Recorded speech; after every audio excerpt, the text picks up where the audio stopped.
So this is a video journal about the takeaways from the SLP interview as well as takeaways from conducting the FBA. Since this is my 6th year teaching and in special ed, these two pieces weren't new for me. I have worked with SLPs for the past 6 years as well as conducted multiple FBAs.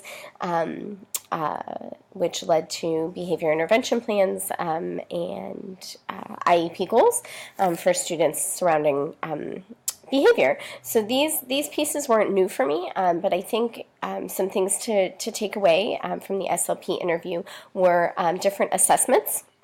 So I have worked in both the state of Ohio as well as now California as of August, and different districts use different assessment tools, and so the SLP that I work with here uses OWLs, and so I think that was just kind of interesting seeing different districts and different schools, different states using different assessments. We know that there are multiple assessments to look at communication and communication skills, so I think that was one of those takeaways, is just different types of assessments. And then also collaboration. I am extremely lucky that I've always had very good relationships with our SLPs, both here and the ones that I worked with in Ohio. And also, on top of that, been able to collaborate with them. I think that's one of the biggest things, not just as a special ed teacher and SLPs, but in general, our entire team that's helping students needs to be able to collaborate.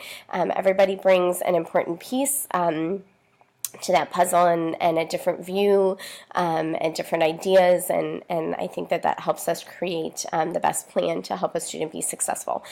So I think collaboration and valid reliable assessment is extremely important.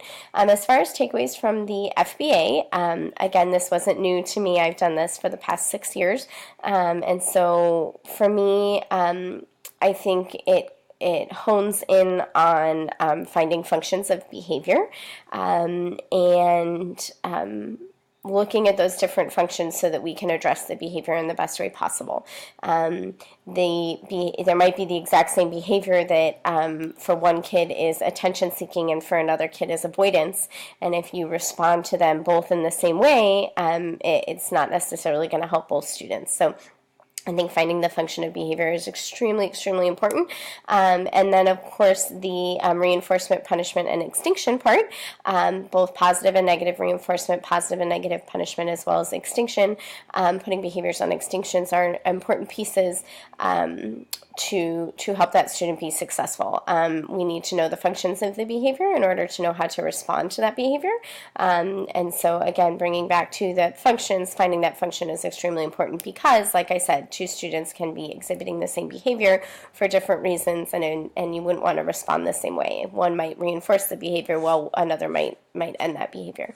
And so I think those are important. And then as far as how to apply what we've learned for the future, like I said, with these two particular things, I'm not a new teacher or a student. I mean, I am a student, but before I've been having any teaching experience. I've done this for 6 years, so for me these weren't really new things, but I think just to make sure to continue to do these things in the future, making sure that we're really finding those functions of behavior so that we can respond appropriately and help that student succeed. And then again, just being aware of different assessments that the SLPs use and what they're looking for, or what we would like them to look for either way, and then also good collaboration, which, like I said, I think needs to happen with the team overall, not just between the SLP and the special educator. Thanks.